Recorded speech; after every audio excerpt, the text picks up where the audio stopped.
مناهجی که باطل هستن، راههایی که باطل هستن، اینها این تو هیچ وقت منهجی نمیابی که تمام حرفاش دروغ باشه.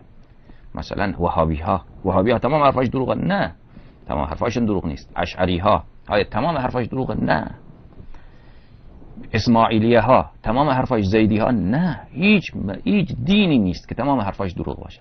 اینها عموما اینطورین، یک مقدار راست دارن، یک مقدار دروغ. اون راستش زینت اون دروغاشه. راست را آوردند و در کنار اون زهر مار قاطی کردند. شما برید مذهب بودایی را مطالعه بکنید، حرفای خوب خیلی زیاد داره. اصلا بودایی میدانید، مذهب بودایی یکی از مذاهبیه که در غرب بسیار در حال گسترشه.